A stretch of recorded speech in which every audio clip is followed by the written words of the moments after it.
Alimentation, sécurité alimentaire à la station biologique de Roscoff. On regarde tout de suite son reportage.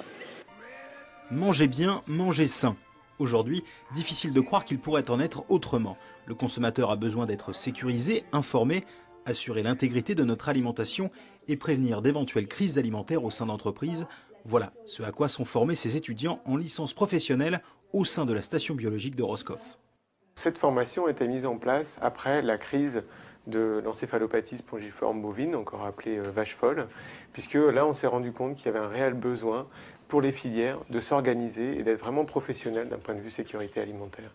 Et pour ce faire, on a besoin de gens qui sont formés. Et pas seulement dans ce domaine précis, mais aussi sur le plan de la nutrition.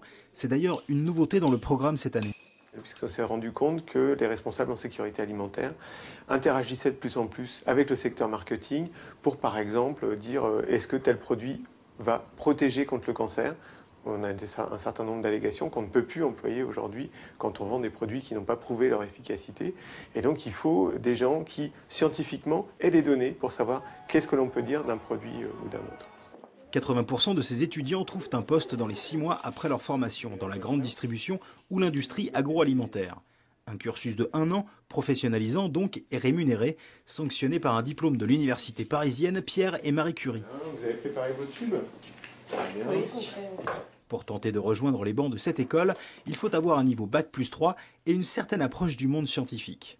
J'ai fait un DUT génie biologique et je ne savais pas réellement ce que je voulais faire. Et à la suite de mon stage en grande distribution, j'ai vraiment eu ce déclic. J'avais déjà une première expérience en agroalimentaire et donc lors de mes divers stages, j'ai travaillé sur la sécurité alimentaire et donc ça m'a plu de savoir ce qu'on mange et les risques.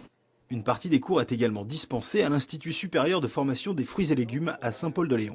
À Saint-Paul, on a plus des cours professionnels avec des intervenants extérieurs d'entreprise et ici, c'est plus des cours scientifiques en fait, avec directement des chercheurs.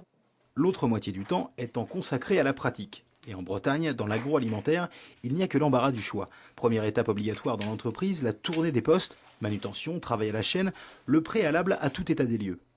Le fait d'arriver dans le bureau, on ne sait pas forcément, on ne connaît pas le process, on ne connaît pas les dysfonctionnements qui existent dans l'usine, qui pourraient contaminer par la suite le produit. Donc ça permet d'avoir un aperçu des choses améliorées et du quotidien des ouvriers, quoi. En septembre prochain, une nouvelle formation devrait voir le jour à Roscoff. Elle conjuguera cette fois biologie et mathématiques.